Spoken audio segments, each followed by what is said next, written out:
नमस्कार, मी स्नेहल चौधरी. आपण पाहत आहात एलएस मराठी. एलएस मराठीच्या स्पेशल बुलेटिन मध्ये आपलं स्वागत आहे. बुलेटिनच्या सुरुवातीला घेऊयात काही बातम्यांचा वेगवान आढावा.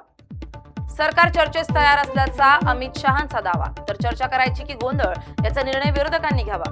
अमित शहा यांचा विरोधकांवर निशाणा. राहुल गांधी यांचा अमित शहांवर जोरदार निशाणा. अमित शहा फक्त लेक्चर देतात तर पॅरेड गन चालवण्याचे आदेश कोणी दिले? राहुल गांधींचा अमित शहांना सवाल. संजय राऊतांचा अमित शहांवर हल्लाबोल. आम्हाला अमित शहा यांचं व्याख्यान नकोय, आम्हाला उत्तर हवीत. ट्विटद्वारे साधला अमित शहांवर निशाणा. बीडमध्ये गोळीबाराची घटना. आरोपीचे वाल्मिक कराड कनेक्शन असल्याचं उघड. आरोपीवर आधी सुद्धा अवैध शस्त्र बाळगण्यासह गंभीर गुन्हे दाखल.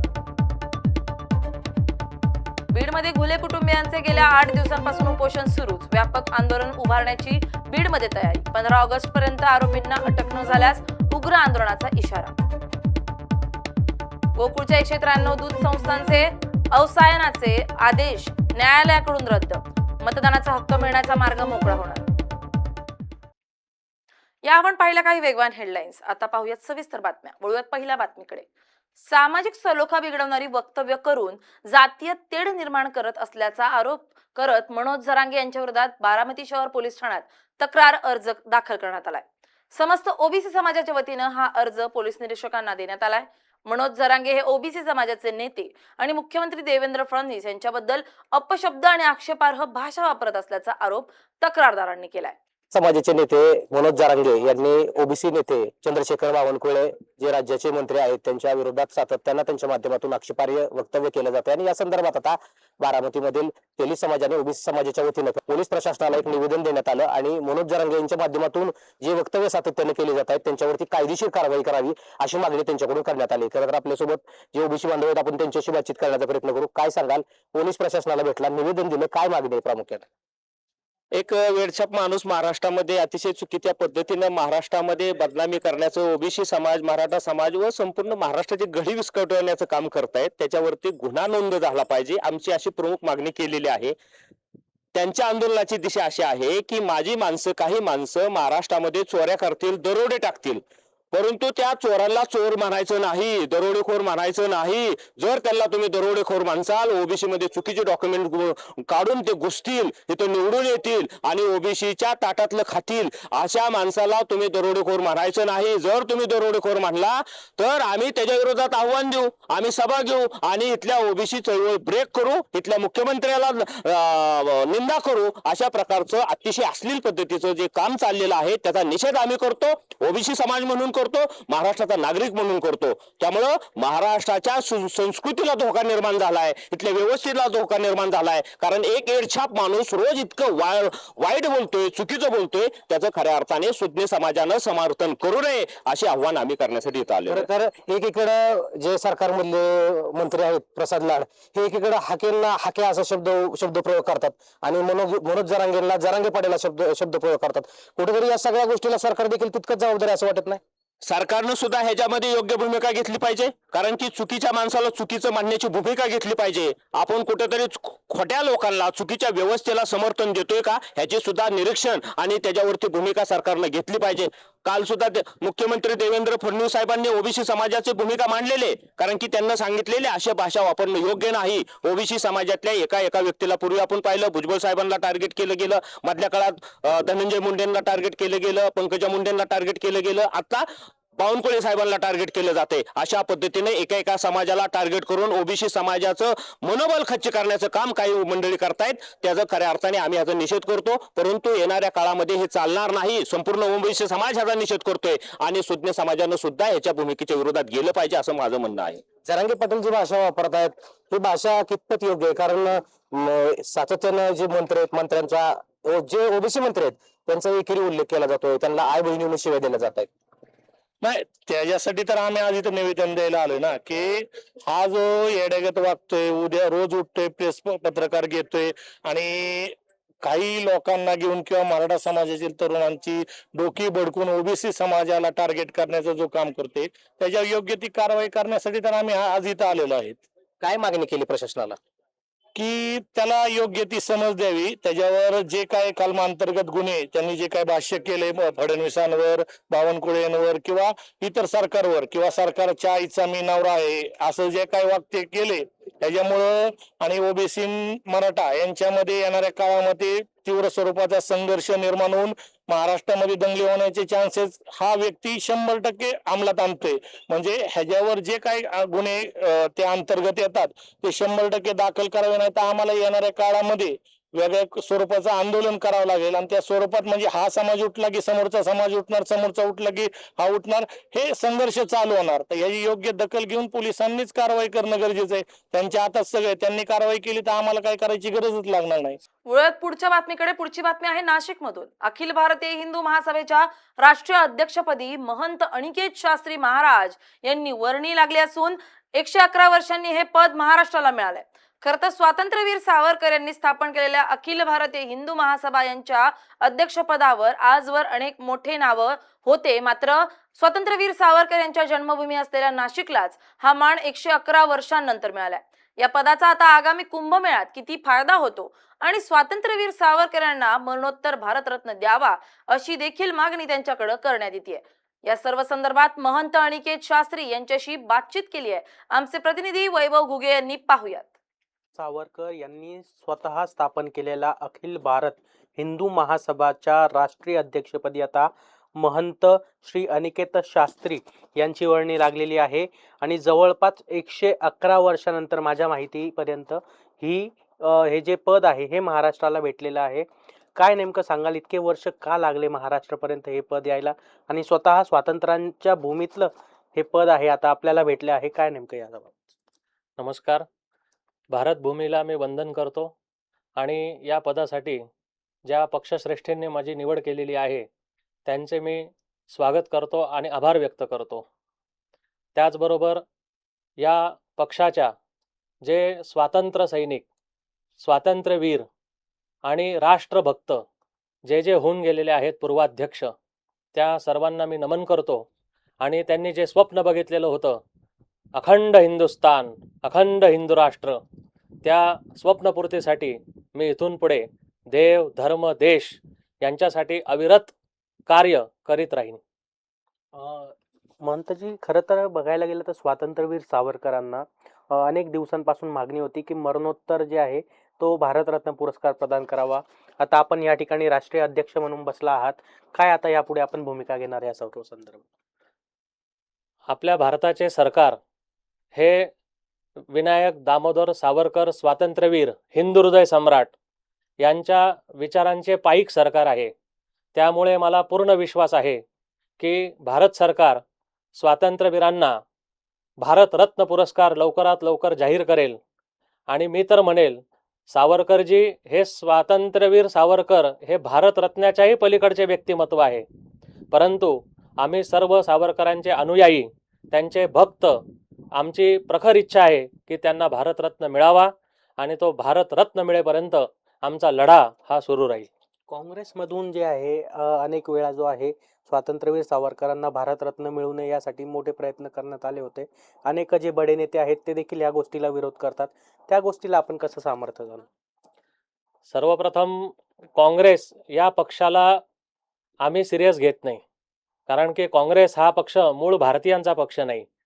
मूळ भारतीयांचा पक्ष हा भारतीय जनता पक्ष आहे, अखिल भारत हिंदू महासभा आहे.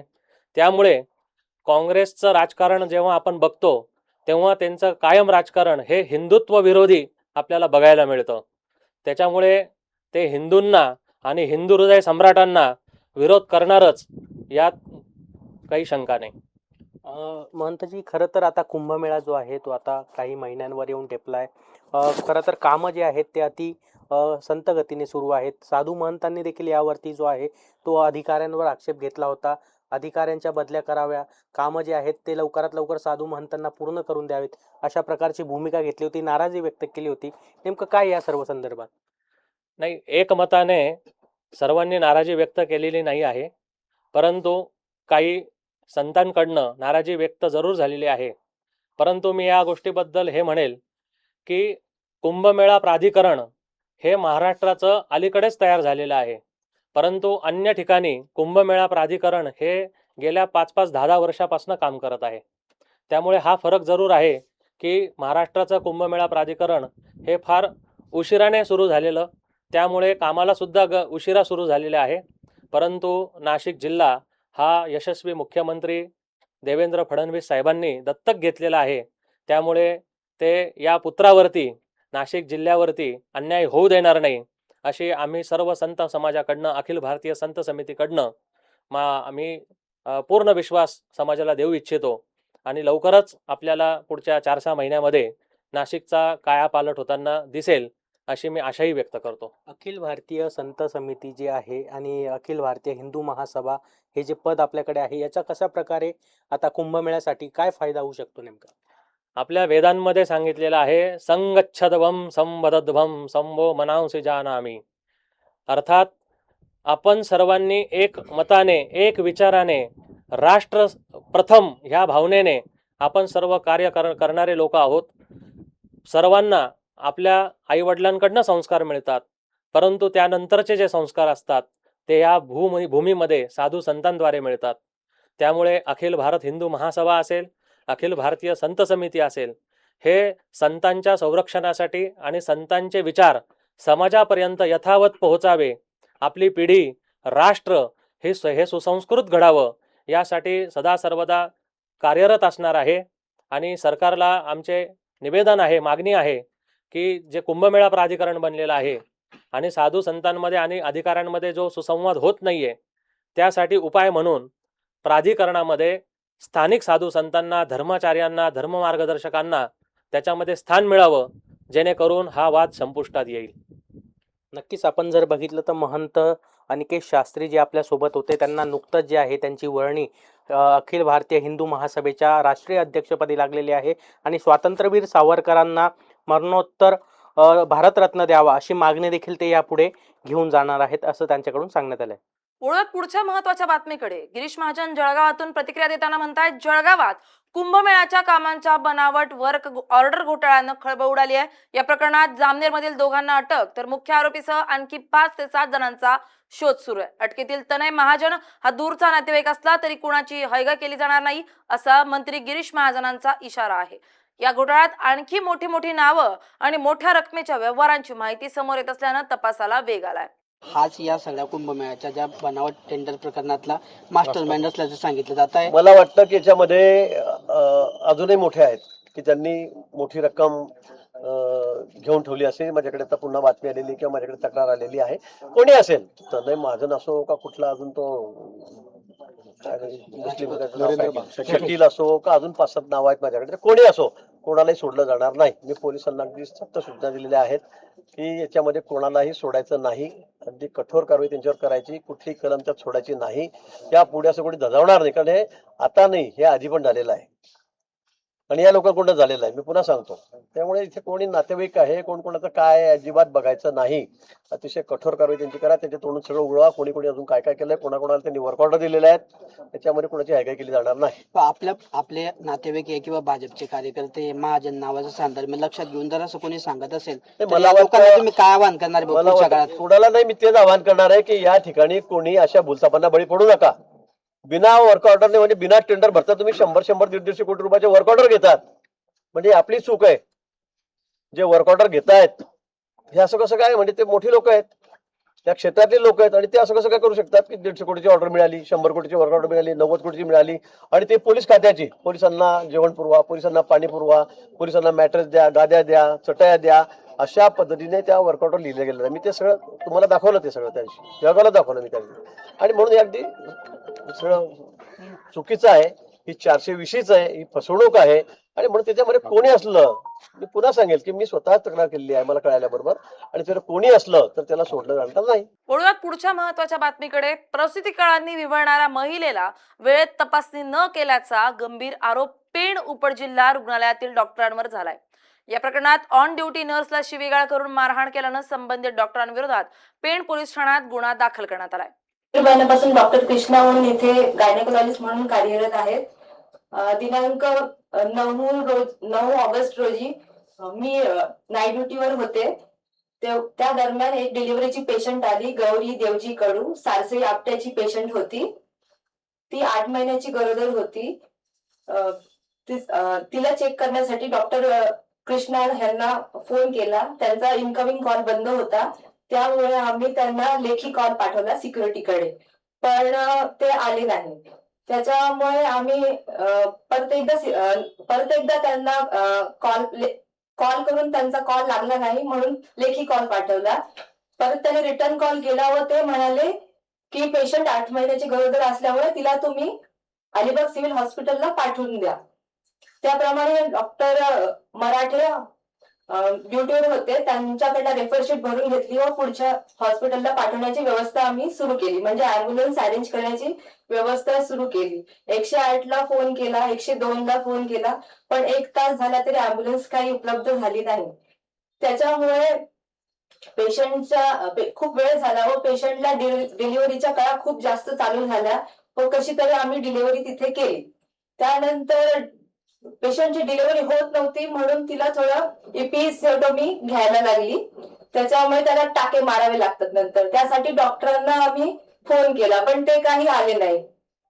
नंतर सिक्युरिटी त्यांना बोलवायला गेले तरीही ते आले नाही. नातेवाईक समोर होते, ते सर्व हे प्रकार बघत होते. त्याच्यामुळे ते बोलले की सिस्टर आम्ही त्यांना बोलून आणतो म्हणून. नंतर नातेवाईक त्यांना बोलवायला गेले.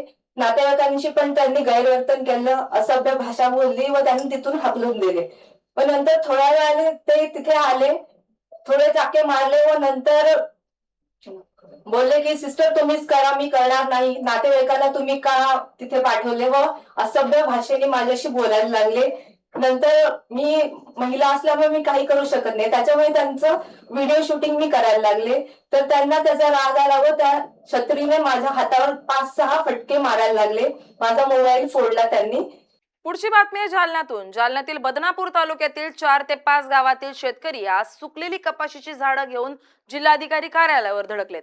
कपाशी पिकाचा पंचनामा करावा आणि शेतकऱ्यांना न्याय द्यावा अशी मागणी यावेळी करण्यात आली आहे.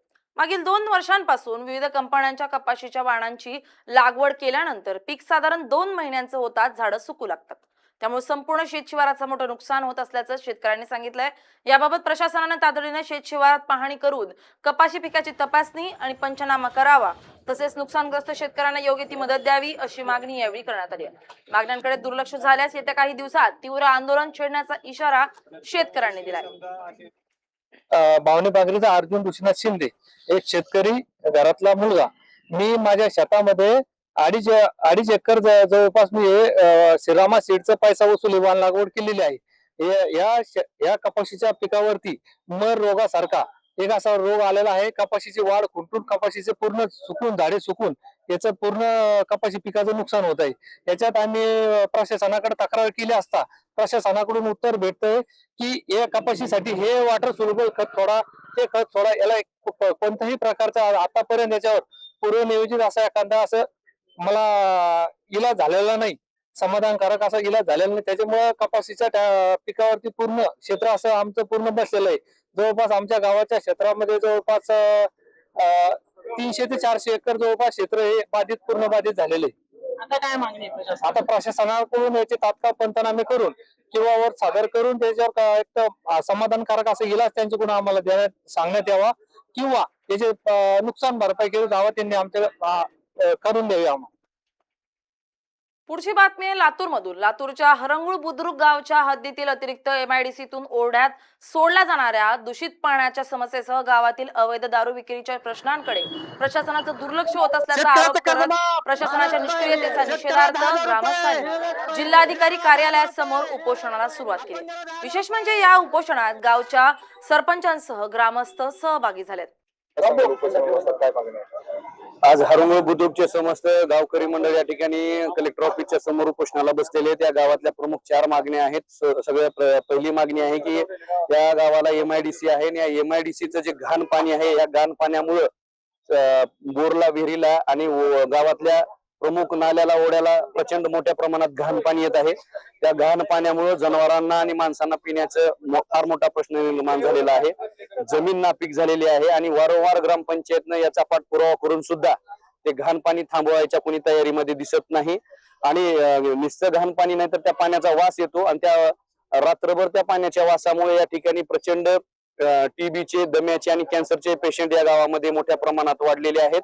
एवढंच नाही तर तांब्याचे, पितळचे आणि चांदीच्या सुद्धा भांड्याचा अवघ्या 10 तासामध्ये कलर बदलतो आणि रात्रभर लोक याच्यावर आजूबाजूला जी वस्ती आहे तिथं झोपल्यानंतर या घाण पाण्याच्या बाष्पीभवनानं त्यांच्या पूर्ण घरामध्ये या पाण्याचं डस्ट तयार झालेलं आहे। इव्हन ह्यांच्या घराच्या पत्र्याचे सुद्धा कलर बदललेले आहेत। तर लोकांमध्ये एक भीतीचं वातावरण निर्माण झालेलं आहे। जर गाई म्हशीनं शेळ्यानं जर हे पाणी पिलं तर फार फार ते 1 ते 2 दिवसामध्ये हे दगावलेले अनेक घटना, फोटो आमच्याकडे आहेत, व्हिडिओ आमच्याकडे आहेत आणि जमीन नापीक होत आहे। दुसरा या गावचा प्रमुख मागणी आहे की गावाचं शिवार खूप मोठ्या प्रमाणात आहे। 21 ठिकाणी जवळपास हातभट्टी, देशी दारू चुकीच्या पद्धतीनं आणि गांजा विकला जात आहे आणि हे सगळे चुकीच्या पद्धतीनं ज्या ठिकाणी हातभट्टी विकली जात आहे ती सगळी दुकानं पोलीस प्रशासनानं सगळे बंद करावे ही गावची मागणी आहे। आणि तिसरी प्रमुख मागणी आहे की बार्शी रोड लगत रोड पासून 100 फुटावर आणि जिल्हा परिषद शाळेपासून 300 ते 400 फुटावर वेश्या व्यवसाय मोठ्या प्रमाणात चालत आहे। मग ह्याच्या पाठीमागे कुणाचा आशीर्वाद आहे? आणि पोलीस प्रशासनाला वारंवार याबद्दल लेखी निवेदन देऊन सुद्धा त्या ठिकाणचा वेश्या व्यवसाय बंद होत नाही।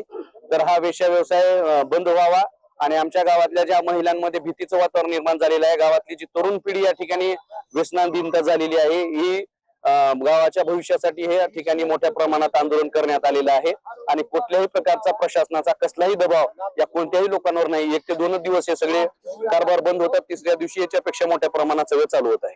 वळूयात पुढच्या महत्वाच्या बातमीकडे। पुण्यातील बाणेर येथे मुंबई बेंगलोर महामार्गावर कंटेनर पलटी झालाय। महामार्गावरून कंटेनर थेट सर्व्हिस रोडवर पलटी झालाय।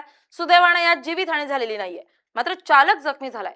ब्रेक फेल झाल्यानं कंटेनर थेट दुभाजक तोडून सर्व्हिस रोडवर पलटी झाला, अशी माहिती समोर आली आहे। या अपघातामुळे वाहतूक कोंडी झाली आहे, याचाच आढावा घेतलाय आमचे प्रतिनिधी अमोल धर्माधिकारी यांनी।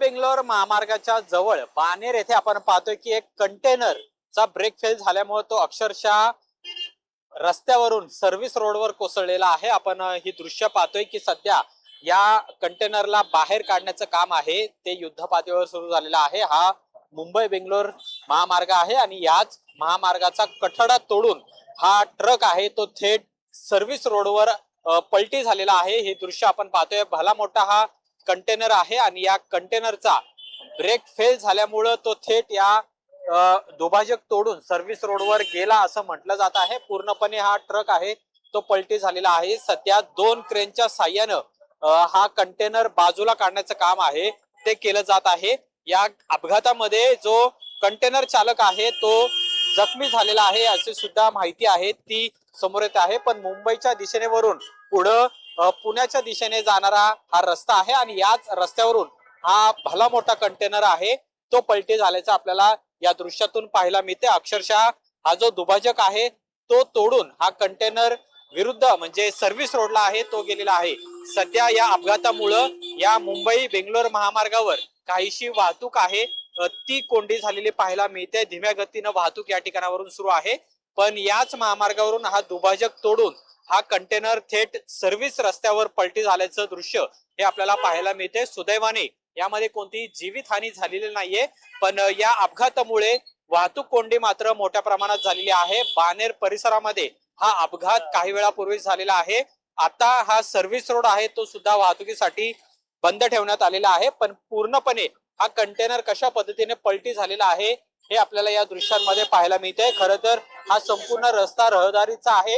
हा सर्व्हिस रस्त्यावरून सुद्धा अनेक वाहनं ये जा करत असतात, पण सुदैवाने यावेळी मात्र कोणतंही वाहन आहे या कंटेनरच्या खाली आलेलं नाहीये आणि त्यामुळे जीवितहानी कोणतीही झाली नाहीये। पण सध्या हा कंटेनर जो पलटी झालेला आहे तो बाजूला काढण्याचं काम आहे ते सध्या युद्ध पातळीवर सुरू असलेल्या पाहायला मिळते। काहीशी वाहतूक कोंडी आहे ती सुद्धा मुंबई बेंगलोर महामार्गावर आपल्याला झालेली पाहायला मिळते। बघ्यांची गर्दी सुद्धा मोठ्या प्रमाणात आहे आणि सध्या हा कंटेनर बाजूला काढण्याचं काम आहे ते 2 क्रेनच्या साह्याने सुरू असलेलं पाहायला मिळते। सर्व्हिस रोडवर हा थेट कंटेनर महामार्गावरून या ठिकाणी पलटी झालेला आहे आणि भला मोठा कंटेनर आहे तो कशा पद्धतीने ब्रेक फेल झाल्यामुळे सर्व्हिस रोडवर पलटी झालेला आहे ते आपल्याला या अपघातावरून दिसून येत आहे। Cameraman Rohit Vankatecha Amol Dharmadhikari, LS Marathi, Pune. पुढची बातमी अंबरनाथ मधून। अंबरनाथ मधील भाजप मनसे राळा प्रकरणात मनसे शहराध्यक्ष शैलेश शिर्के यांना अटक करण्यात आली आहे। अटकेनंतर शिर्के यांनी संताप प्रतिक्रिया देत या अंधा कानून है, सत्तेचा माज आहे असं म्हटलंय. मालमत्तेच्या ताब्यावरून सुरू झालेल्या वादानंतर दोन्ही पक्षांच्या कार्यकर्त्यांमध्ये हाणामारी झाली होती. या प्रकरणात शिर्के यांच्या विरोधात गुन्हा दाखल करून त्यांना अटक करण्यात आली. दरम्यान अटकेनंतर शिर्के यांच्या या वक्तव्यामुळे अंबरनाथ मधील राजकीय वातावरण आणखी तापण्याची शक्यता आहे. काय सांगाल? या अंधा कानून आहे, या अंधा कानून आहे. सत्तेवाल्यांचा माज आहे, सत्तेवाल्यांचा माज. या अंधा कानून आहे.